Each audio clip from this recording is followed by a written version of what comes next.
Munich, West Germany, 1972. The games were supposed to be a celebration of peace. Instead, a small group of armed men turned a stadium into a theater of blood.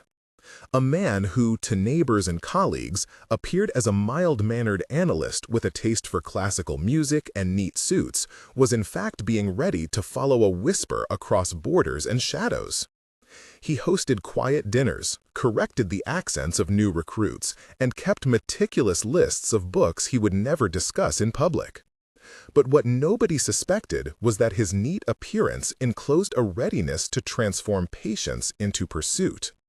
What follows is the story of a hunt that stretched from the cafés of Rome to the docks of Marseille and the safe rooms of Berlin. A pursuit that altered diplomatic calculations and reshaped clandestine tradecraft. How does a nation build a shadow that can cross continents and find a single man among millions? The answer began in one small flat in Tel Aviv and unfolded into a series of lies that cost more than one life. To understand it, we must go back to his youth. This is the story of the case officer with the quiet hands and the long list of names. He was born in Haifa in 1943, the son of a schoolteacher and a tailor, and he grew up under the persistent drone of history. As a child, he would sit on his father's knee and trace the stitches of uniforms as if they were maps. Memory of ration queues and an uncle lost in a border skirmish left him with a ledger of grievances and a precise idea of duty. At 17, he joined an intelligence training course where they taught him how to read faces, the small tells of fatigued men, and how to mimic accents until speech sounded native. His instructors, men like Colonel Amir Ben David and analyst Rivka Solomon, praised his capacity for patience and his skill with documents. He learned to build a legend from scratch, to forge a passport so meticulously that even photographers were fooled, and to train his hands to steady a camera behind a newspaper without betraying the shutter's click. A formative loss arrived when his younger brother fell ill and died abroad while he was on a covert assignment, unable to return because borders and cover stories made him a ghost.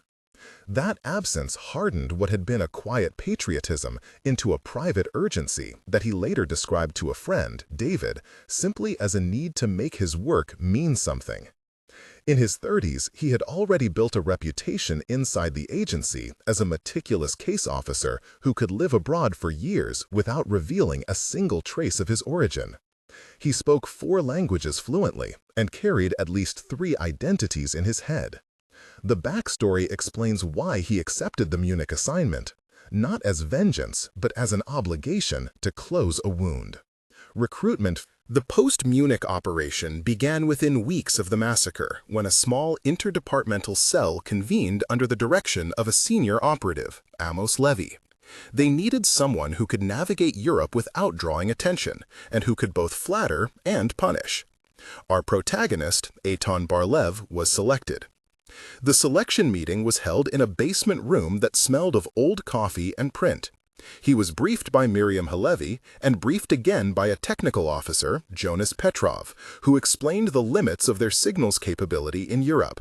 The creation of his legend took months. Photographs were altered by a forger named Carlo, who shaved his hairline and implanted a scar.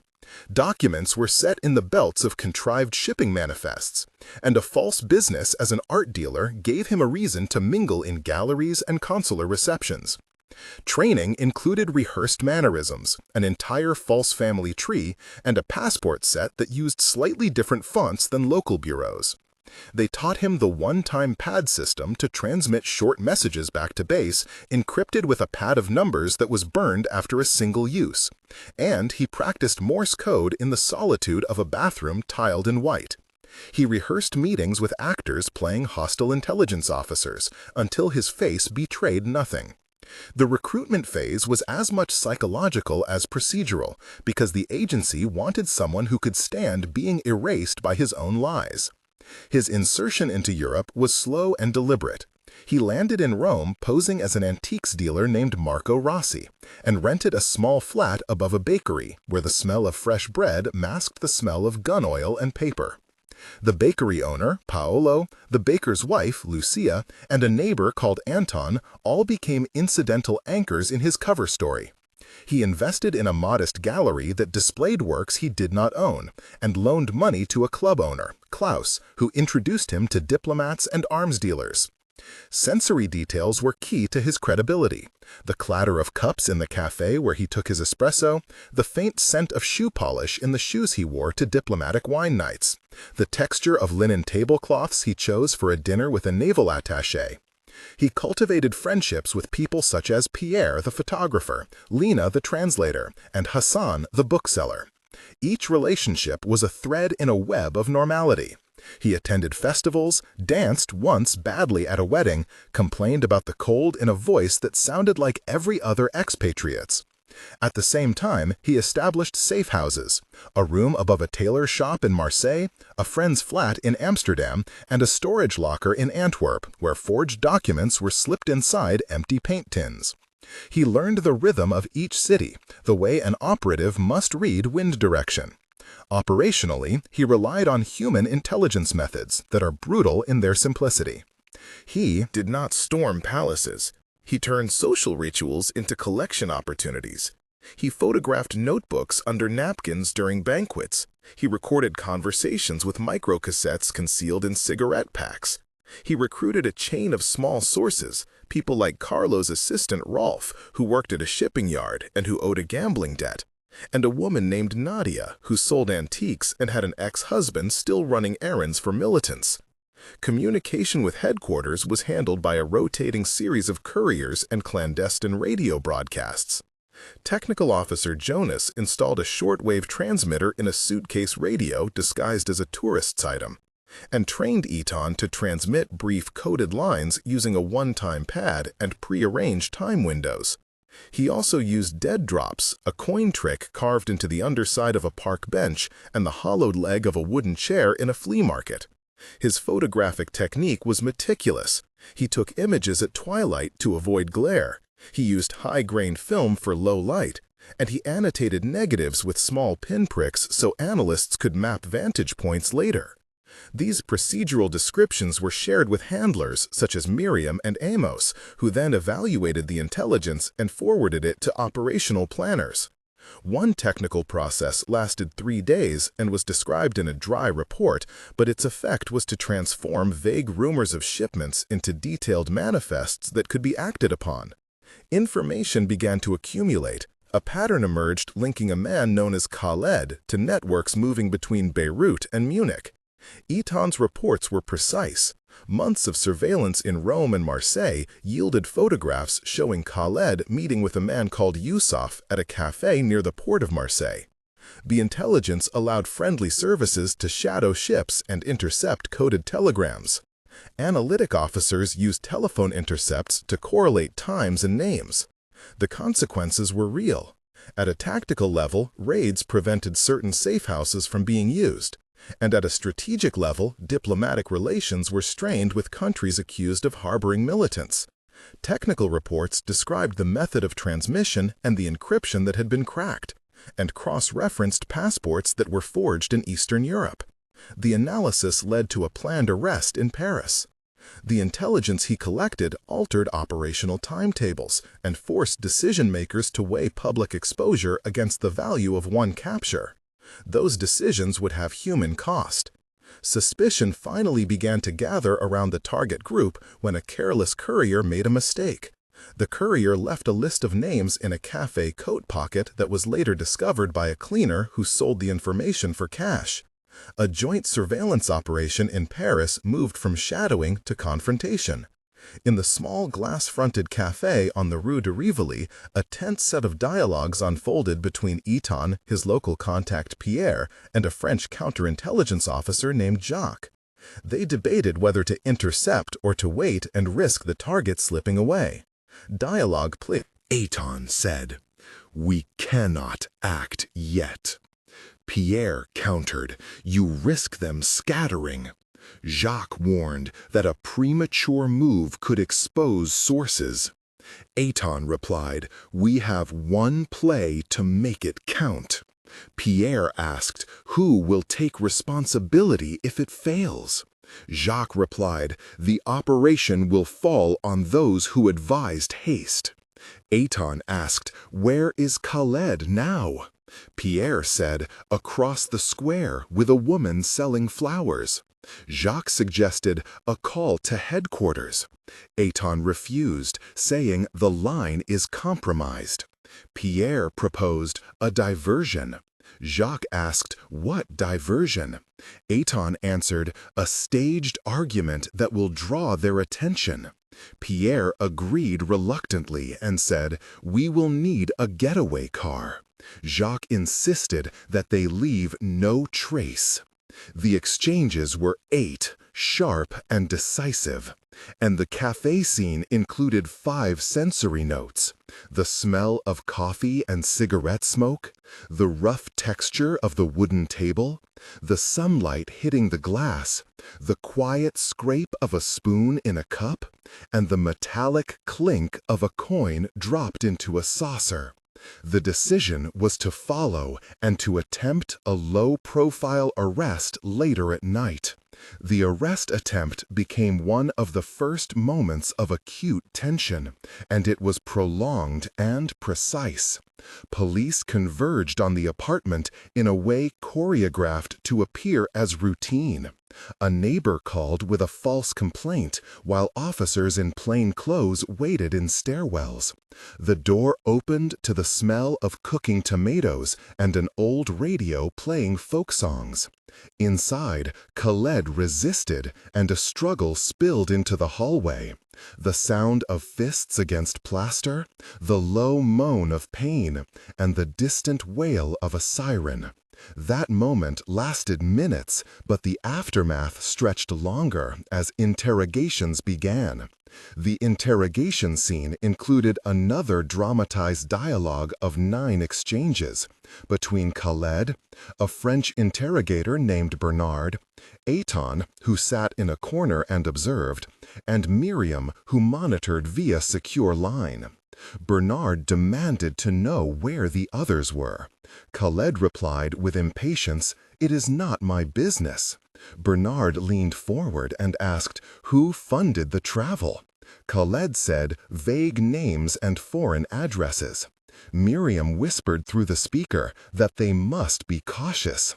Eitan watched and later told Bernard that some answers were lies because the network taught them to lie.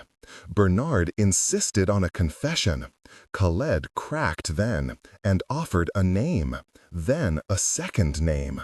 The scene contained sensory detail: the fluorescent light buzzing above the table, the cold metal of the chair, the taste of stale coffee, and the smell of disinfectant.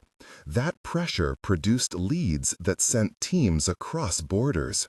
There were moments of near failure that slowed the hunt.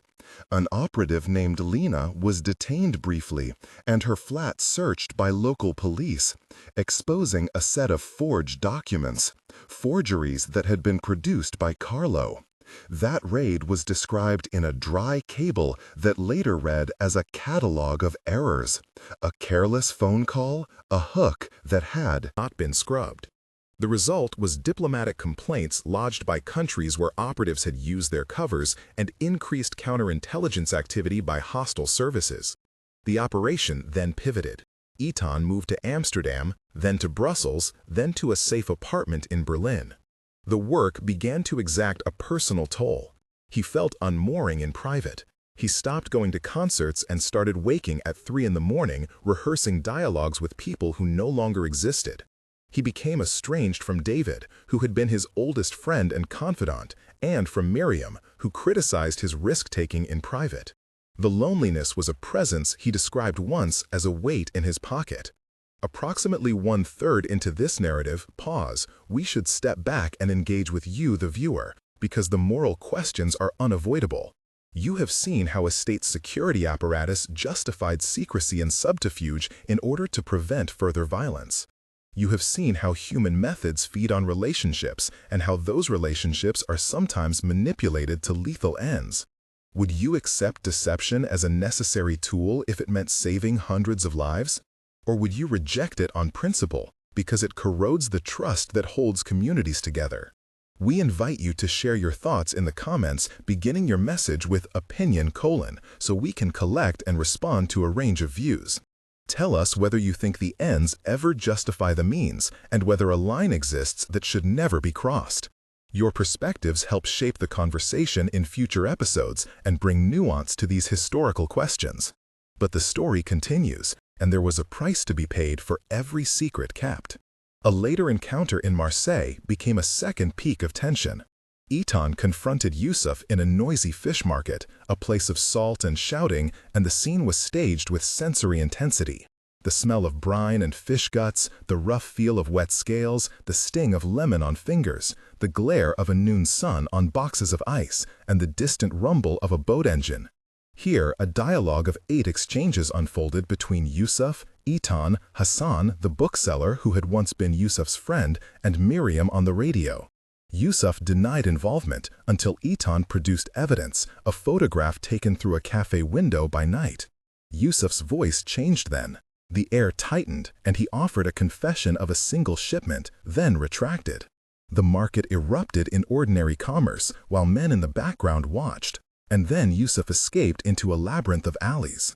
That escape forced a cross-border chase that ended in a small port where a standoff involved local police and a Mossad asset named Carlo who provided a boat. The standoff lasted hours and included a last-minute negotiation in which money and guilt were traded for silence. Eventually, legal pressure and coordinated arrests created conditions for a formal indictment in a European court. The trial was public and messy, and the narrative of clandestine pursuit collided with the rule of law. The courtroom proceedings included testimony from witnesses such as Rolf the yard worker and Nadia the antique dealer, and experts like Professor Leclerc who reconstructed an intercept. The trial became a theater of competing narratives, and the state had to decide how much to reveal about its methods. In the courtroom, Eitan sat quietly and listened to the voices of people naming names, and understood that exposure would jeopardize other operations. He watched as the accused were convicted on a mix of evidence that owed as much to clandestine files as to conventional policing. Prison and negotiation that followed were complex. One of the captured men attempted to bargain with his handlers, offering information about other cells in exchange for leniency, and at one point a prisoner swap was proposed that involved secret diplomacy between multiple countries. 3 successive meetings were held in neutral locations, and negotiators included Ambassador Feldman, an intermediary called Pavel, and an anonymous representative from a third state. The conditions of detention were austere, and Eitan visited once in a disguised capacity to assess whether the man could be turned into an asset. He found a gaunt figure who had aged rapidly, and the sensory detail of that visit mattered. The coldness of the visitor's tea, the creak of the metal bed, the metallic taste of aluminum spoons. Those meetings did not produce the clean resolutions planners hoped for. Some prisoners were exchanged in deals that left family members furious, and others remained incarcerated. The diplomatic fallout led to reforms in coordination between friendly services and new protocols to shield non-state operatives from exposure. There were several identified moments of maximal personal tension for Eitan in which his inner life and professional demands collided. One moment lasted through a night when he was forced to decide whether to trade an informant's life for the chance to capture a higher-value target, and he watched the informant sleep in a safe house and heard the slow rhythm of their breath. He chose capture, and later learned the informant was executed. Another moment occurred when he was nearly discovered in a Geneva hotel. The room's telephone rang unexpectedly, and a maintenance worker knocked on the wrong door, and for long minutes Eitan held his breath, listening to the distant hiss of traffic and the worker's footsteps, then closed the door without seeing him. A third such moment was a wiretap that revealed his own name mentioned in a diplomatic cable, and he realized his legend had a finite shelf life. Each of these moments compressed months of work into a single decision, and they left psychological scars that made sleep rare and suspicion constant. The endgame saw several members of the cell captured, others killed during confrontations, and some slipping away. The operational and strategic consequences were immediate, the networks were disrupted, and planned attacks were prevented. Yet the broader consequences were mixed. Some operations were compromised by publicity, and nations were embarrassed by the revelation that certain safe havens had been used. Internally, the agency that had authorized the hunt and its leadership, including Amos and Miriam, faced debates about oversight and proportionality. The public narrative praised success and asked few questions about means. The agency implemented new safeguards for operations and adopted tighter controls on identity fabrication and on the use of assets in allied countries. Epilogue.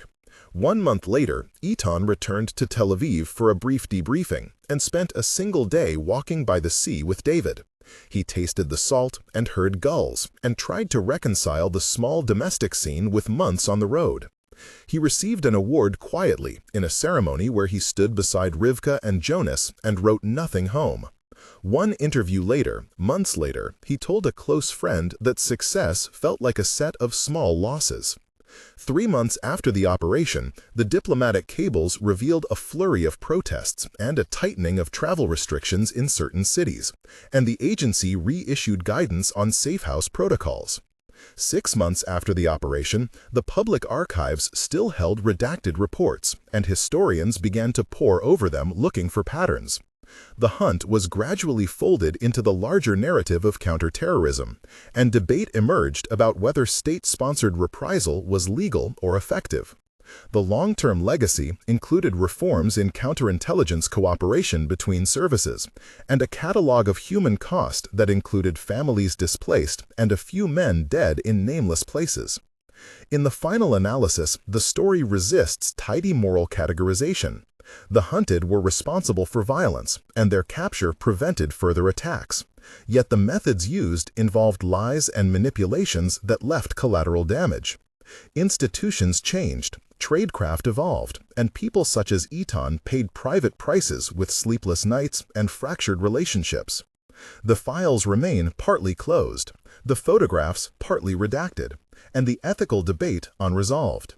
He achieved what he set out to do in tactical terms, and yet he returned home practicing his accent until it no longer sounded like his own. Was it necessary? Is it just? These remain questions for the historian and for the citizen. If you want to follow more investigations that examine the human face of secrecy and the brittle ethics of clandestine work, subscribe to the channel for carefully sourced narratives and join the discussion in the comments. The archive keeps half-truths, and the world keeps moving, but some shadows are longer than others. In the end, the hunt changed more than one life and left an imprint on how states pursue those who threaten them. The man who once corrected accents now corrected only his memories, and the ledger of names he carried was heavier for the cost it demanded.